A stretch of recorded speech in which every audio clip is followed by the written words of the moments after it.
शांति। आत्मिक शुद्धि के लिए विचारों की शुद्धि होना आवश्यक है और विचारों की शुद्धि के लिए आहार की शुद्धि होना आवश्यक है। कहावत प्रसिद्ध है, जैसा अन्न वैसा मन, जैसा पानी वैसी वाणी। अर्थात अन्न का प्रभाव मन पर अवश्य पड़ता है। किसी ने ठीक कहा है कि आप मुझे उस व्यक्ति का आहार बताइए तो मैं आपको यह बता सकूंगा कि वह व्यक्ति कैसा है।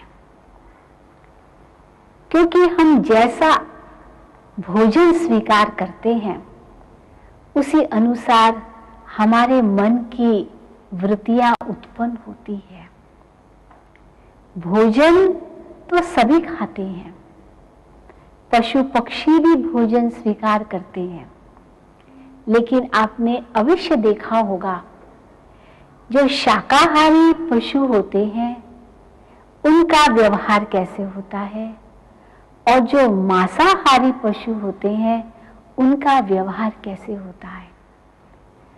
तो इससे सिद्ध है कि अन्न का प्रभाव मन पर अवश्य पड़ता है। एक है सतोगुणी आहार, दूसरा है रजोगुणी आहार और तीसरा है तमोगुणी आहार। वास्तव में तमोगुणी आहार सेवन करने से बुद्धि भी तमोगुणी बनती है।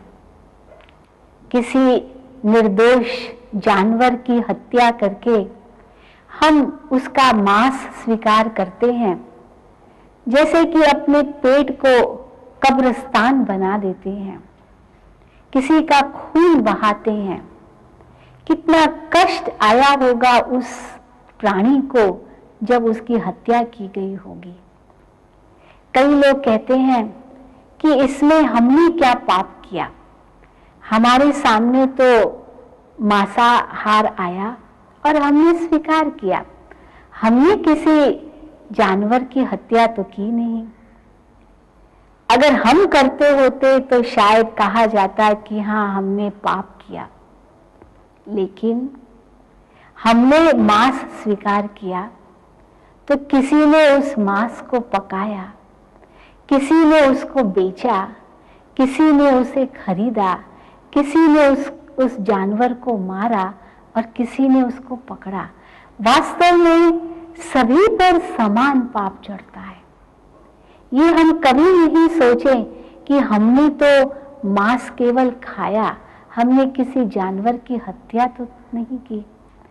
तो सभी पर बराबर पाप चढ़ता है, क्योंकि अगर मैं मांस न खाऊं तो कोई पकाए क्यों, अगर कोई पकाए नहीं तो कोई खरीदे क्यों, कोई खरीदे नहीं तो कोई बेचे क्यों, कोई बेचे नहीं तो कोई मारे क्यों, कोई मारे ही नहीं तो कोई पकड़े क्यों। तो समान पाप सब पर चढ़ता है, ये हम कभी न भूलें। कई सोचते हैं कि अगर हम सब शाकाहारी बन जाएंगे तो इतने सब जानवरों का क्या होगा। हमें वास्तव में ऐसी बातें सोचने की आवश्यकता नहीं। प्रकृति के अंदर इतनी सुंदर बनावट बनी हुई है कि हर एक का भोजन अपना अपना है। हम मनुष्य आत्माएं, जिसमें आत्मा इतनी पवित्र और शुद्ध है, जिस आत्मा को ये इतना अच्छा मंदिर मिला हुआ है शरीर का, उस मंदिर में हम क्या भोजन भोग के रूप में रखते हैं, ये हम अपने आप से पूछें। अगर हम तमोगुणी आहार सेवन करेंगे, अवश्य उससे मन तमोगुणी बनेगा। हिंसा की वृत्ति मन में उत्पन्न होगी। क्रोध, आवेश, नफरत, वैर, दुश्मनी, ये सब मन में उत्पन्न होगा अगर हम तमोगुणी आहार सेवन करेंगे तो। कई लोग हैं जो तमोगुणी आहार सेवन नहीं करते हैं, लेकिन मदिरा पान करते हैं। वास्तव में ये भी तमोगुणी आहार के अंतर्गत ही आता है। मदिरा पान या सिगरेट पान, ये सब तमोगुणी आहार है। क्या हम मदिरा और सिगरेट और ये तमोगुणी आहार हम देवी देवताओं को चढ़ाएंगे? कभी नहीं। उनका आहार तो कितना शुद्ध होता है, कितना पवित्र होता है। और हम मनुष्य आत्माएं जो उनकी वंशज है, अपने आप से पूछें कौन सा आहार हम सेवन कर रहे हैं। कभी कभी तो यहाँ तक भी हम सोचते हैं कि भोजन पकाने वाले पर भी निर्भर बहुत बातें करती है। मान लीजिए अगर कोई व्यक्ति क्रोध में भोजन पकाता है तो उसकी क्रोध की वृत्तियां उस भोजन में भी पड़ेगी, और जो व्यक्ति उस भोजन को स्वीकार करेगा उसके अंदर भी क्रोध की भावना अवश्य उत्पन्न होगी। हम इसका एक छोटा सा उदाहरण आपको दें। कोई व्यक्ति हमेशा होटल में भोजन करता है और कोई व्यक्ति सदा घर में भोजन करता है और कोई मंदिर का प्रसाद स्वीकार करता है। अब चीज तो वही है, लेकिन भावनाओं में अंतर पड़ जाता है, विचारों में अंतर पड़ जाता है। जो व्यक्ति होटल का भोजन स्वीकार करता है उसे अवश्य मन में संकल्प आता है कि एक दिन तो कम से कम घर का भोजन हमें मिले, हमारी पत्नी, हमारी बेटी या माँ हमें भोजन पका करके खिलाए। ये सारी ही आयु होटल का ही भोजन खाना है? क्या ये भी कोई जिंदगी होती है? क्यों नहीं होटल का भोजन सदा अच्छा लगता? क्यों हम घर का भोजन खाने की इच्छा व्यक्त करते हैं? कारण ये है कि होटल में पकाने वाला व्यक्ति एक नौकरी करता है, भोजन पकाता है। उसके अंदर जो भावनाएं माँ या बेटी या बहन में या पत्नी में होगी वो तो उस नौकर में नहीं होगी। तो भोजन पकाएगा क्योंकि उसकी वह नौकरी है, उसको उससे कमाई है। लेकिन घर में पकाने वाला व्यक्ति उस भावना से पकाएगा, उस स्नेह से पकाएगा, उस सच्ची दिल से पकाएगा, उस संबंध से पकाएगा कि आज मैं अपने पिता को क्या भोजन खिलाऊं, आज मैं अपने पति के लिए क्या पकाऊं। तो अवश्य उस व्यक्ति की याद में वो रहकर भोजन पकाएगा। तो होटल के भोजन से घर का भोजन 1000 गुना अच्छा है, क्योंकि पकाने वाले की वृत्ति में बहुत अंतर पड़ जाता है। लेकिन घर के भोजन से भी हम मंदिर का प्रसाद लेकर के आते हैं, उसकी भावना और बढ़ जाती है। अगर प्रसाद नीचे गिर भी जाएगा तो भी हम उसको दोबारा उठाकर सिर पर रखकर, आंखों पर रख करके उसको स्वीकार करेंगे और थोड़ा सा ही लेंगे, सबको बांटेंगे, क्योंकि अंदर में ये भावना होती है कि ये प्रसाद है, ये भगवान का प्रसाद है, ये बहुत ही शक्तिशाली भोजन है, इसीलिए थोड़ा ही स्वीकार करना चाहिए, क्योंकि मन इससे शुद्ध होगा। और अगर गिर भी जाएगा तो भी उसको उठाकर स्वीकार करेंगे। अब वही चीज हम घर में भी पकाते हैं, वही चीज हम होटल में भी खा सकते हैं, लेकिन भावना में देखिए कितना अंतर पड़ जाएगा। तो हम अपने भावनाओं को समझें और उसी अनुसार अपने भोजन का भी परिवर्तन करें। हमें मांसाहारी भोजन नहीं स्वीकार करना चाहिए अगर हम आत्मिक शुद्धि चाहते हैं तो, क्योंकि आत्मा की शुद्धि होगी ही तब जब आहार की शुद्धि होगी। आहार की शुद्धि पर हमें बहुत ध्यान देना चाहिए, यहाँ तक कि बनाने वाले ने भी किस वृत्ति से भोजन पकाया उसका भी हमें ध्यान होना चाहिए। जैसे बतलाया कि अगर क्रोध में आकर भोजन पकाया, अवश्य उसका विचार मेरे मन में भी आएगा। शायद आप इस बात को जानते होंगे, एक कहावत, एक कहानी के रूप में प्रसिद्ध है। जैसे कहा, जैसा पानी वैसी वाणी।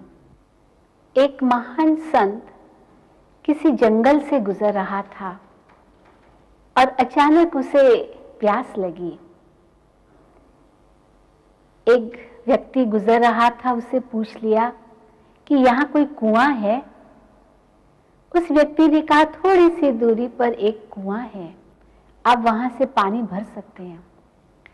और जैसे ही वो वहां पहुंचा, एक बाल्टी रखी थी, रस्सी से उसने बाल्टी द्वारा पानी खींचा और पानी पीने के बाद उसे संकल्प आया कि यहाँ चारों तरफ तो कोई व्यक्ति दिखाई नहीं देता, यहाँ कौन पानी पीता होगा। ये बाल्टी और रस्सी ऐसे ही रखी है, चलो मैं इसे ले जाता हूँ, दूसरे स्थान पर जाऊंगा, शायद वहां कुआं हो और बाल्टी और न हो रस्सी, तो मैं ये ले जाता हूँ, वहां काम आ जाएगी। और बाल्टी और रस्सी लेकर चल पड़ा। थोड़ी देर के बाद इसे संकल्प आया कि ये तो चोरी है, मैंने ये क्यों उठा लिया, न जाने किसकी बाल्टी होगी, किसकी रस्सी होगी। ये संकल्प मेरे मन में क्यों आया, मैं तो एक संत हूं, ये संकल्प कभी नहीं आना चाहिए मुझे, अवश्य इसके पीछे कोई राज होगा। तो एक व्यक्ति वहां से गुजर रहा था, उनसे पूछा कि यह कुआं किसने बनवाया था। तो उसने बतलाया कि यह कुआं किसी चोर ने बनवाया था। बस इस राज का इसको पता चल गया, क्योंकि उस चोर का धन लगा उस कुएं बनवाने में।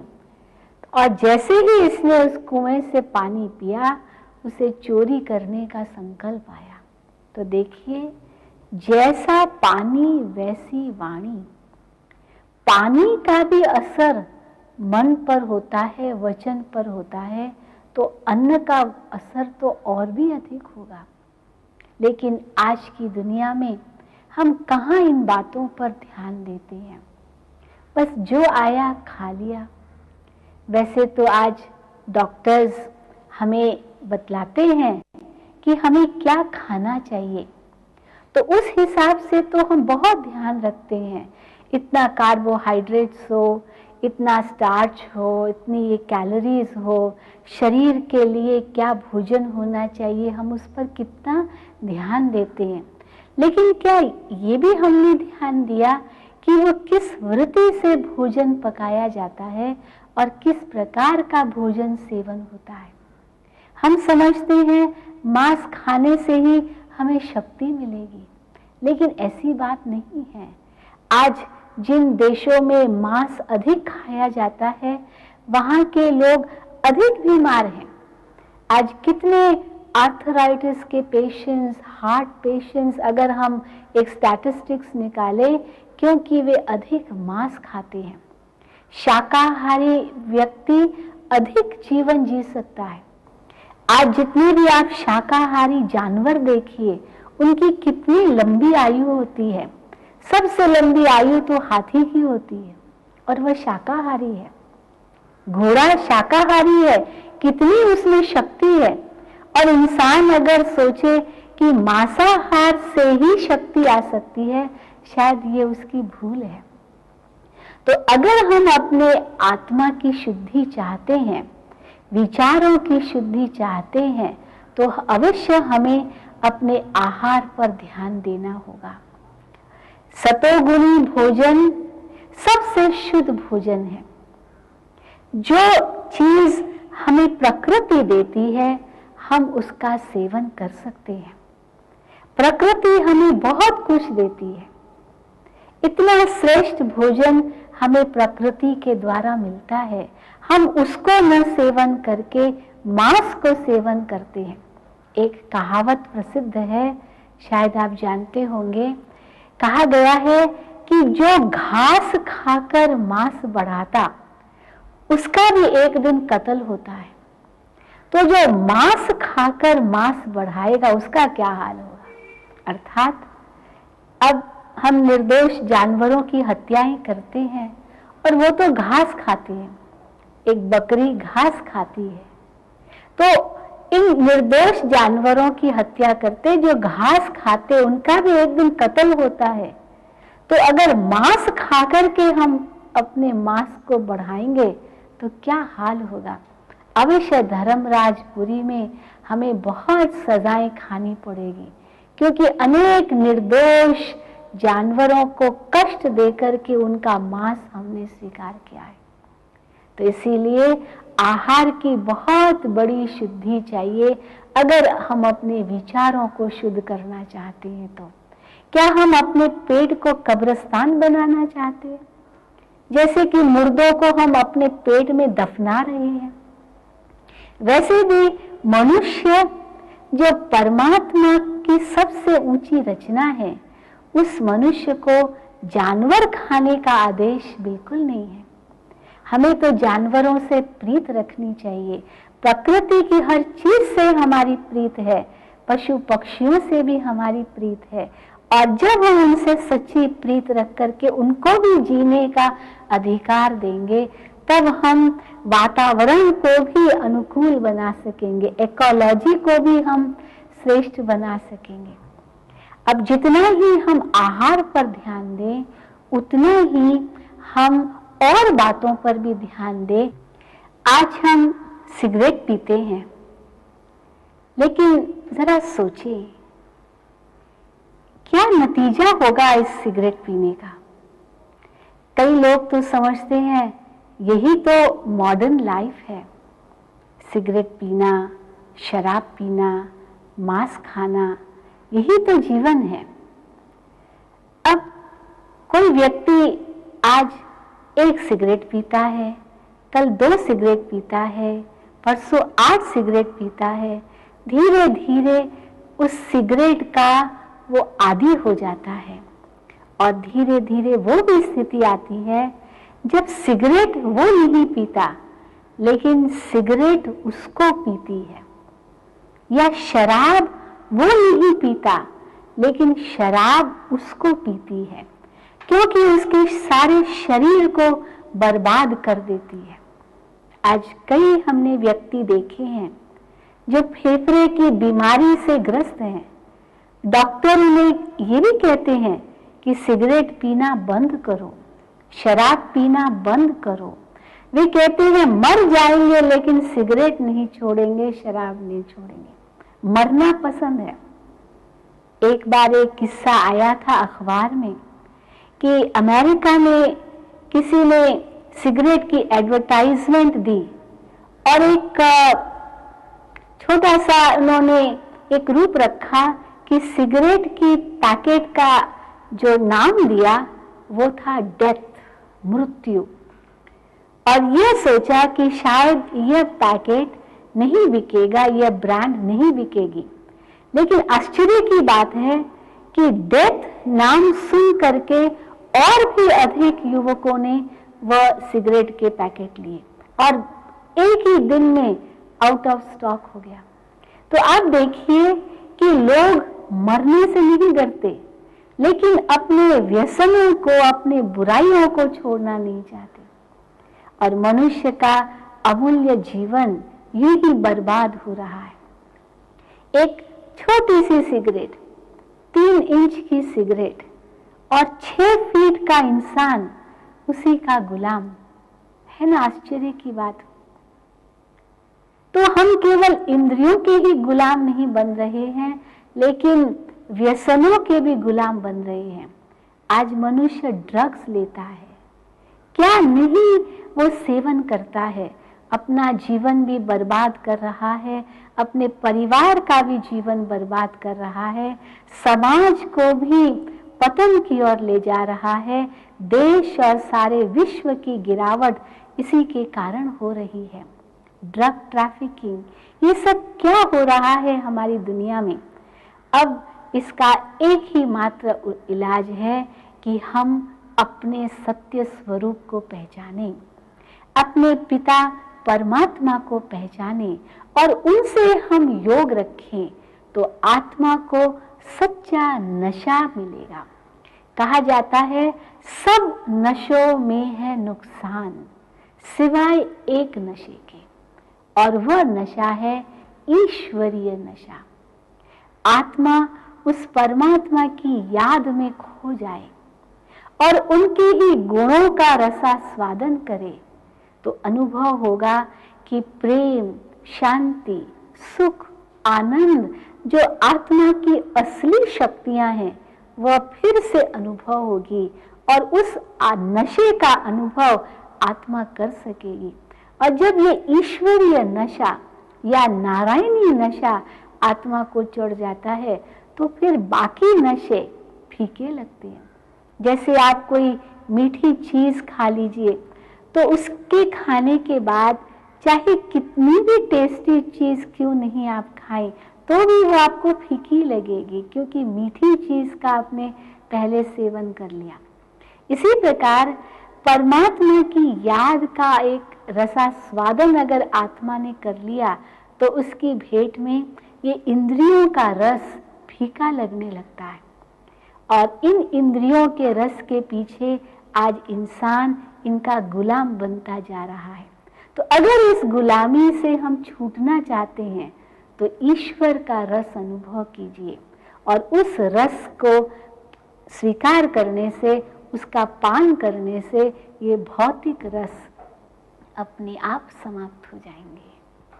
अवश्य इसमें समय तो लगेगा, ऐसी बात नहीं है कि ये एक दिन में ही परिवर्तन आ जाएगा, लेकिन एक लक्ष्य रखिए और लक्ष्य के मुताबिक लक्षण अपने आप आते हैं।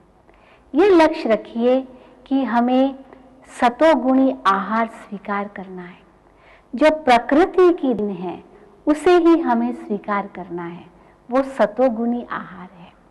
रजोगुणी आहार भी जहाँ तक हो सके उसकी परहेज रखिए। रजोगुणी आहार अर्थात बहुत खट्टी या तेल वाली, बहुत मिर्ची आदि आदि, ये सभी रजोगुणी आहार में आता है। तो ये भी जहाँ तक हो सके उसकी परहेज रखें।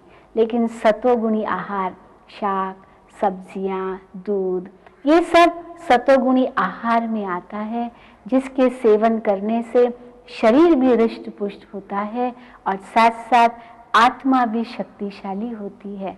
और ये भगवान ने हमारे लिए बहुत मात्रा में उपलब्ध कराया है। तो लक्ष्य रखिए, अंदर में संकल्प कीजिए, एक दृढ़ता मन में लाइए कि मुझे आत्मशुद्धि करनी है। उसके लिए मन को शुद्ध संकल्प देने हैं और उसके लिए आहार की शुद्धि रखनी है। तो सतोगुणी आहार स्वीकार करना है, कोई भी नशीली वस्तु का सेवन नहीं करना है, उसके बजाय परमात्मा की याद का नशा अपने अंदर अनुभव करना है। तो आप धीरे धीरे महसूस करेंगे कि ये जो भौतिक नशे हैं वो अपने आप समाप्त होते जा रहे हैं। मेहनत नहीं करनी पड़ेगी, आपको जबरदस्ती नहीं करना पड़ेगा। जैसे एक बढ़िया चीज आपको मिल जाए तो उसकी भेंट में घटिया चीज अपने आप आपसे छूटती जाएगी। तो ये एक बहुत सुंदर श्रेष्ठ उपलब्धि है, परमात्मा की याद का नशा, उससे आत्मा के सर्व संबंध, उनसे ही सर्व प्राप्तियां, और आत्मा परमात्मा की याद में खो जाए और शांति, प्रेम, सुख, आनंद का रसास्वादन करे। तो अनुभव कहता है कि वो रस अपने आप फीके लगने लगेंगे और हम भोजन करेंगे क्योंकि हमें जीना है। ऐसे नहीं कि हम भोजन के लिए जी रहे हैं, लेकिन जीने के लिए हमें भोजन करना है। तो 2 रोटी ही पेट को देनी है और ठंडा पानी पीना है। आज की दुनिया में लोग ठंडा खाते हैं, गरम पीते हैं। होना चाहिए विपरीत, गरम खाइए, ताज़ा खाइए और ठंडा पीजिए। तो देखिए सेहत भी आपकी अच्छी रहेगी, मन भी शक्तिशाली रहेगा और आत्मा सच्ची स्फूर्ति और खुशी का अनुभव करेगी। जीवन की चुनौतियों का सामना करना इतना मुश्किल क्यों है? क्या आप अक्सर जीवन के प्रति उदासीन हो जाते हैं? आप अपने मन का उसकी पूरी क्षमताओं के साथ प्रयोग करते हैं? 70% से अधिक रोगों का कारण मानसिक तनाव है। तो आइए अच्छे स्वास्थ्य के लिए राजयोग द्वारा अपने मन को स्वस्थ बनाएं। तनाव मुक्त जीवन का सुख लेने के लिए प्रजापिता ब्रह्मा कुमारी ईश्वरीय विश्वविद्यालय द्वारा सिखाए जाने वाले सहज राजयोग के माध्यम से अपनी मानसिक व आध्यात्मिक शक्तियों को पुनः जागृत कीजिए। किसी भी आयु, धर्म, संस्कृति अथवा राष्ट्रीयता वाले व्यक्ति इसे आसानी से अपना सकते हैं। विविध प्रशिक्षण जैसे स्वप्रशासन एवं नेतृत्व, तनाव मुक्त जीवन, सकारात्मक चिंतन आदि Brahma Kumari academy for a better world mount Abu में आयोजित किए जाते हैं। अधिक जानकारी हेतु हमारी वेबसाइट bkwsu.com पर जाएं अथवा अपने स्थानीय सेवा केंद्र से संपर्क करें।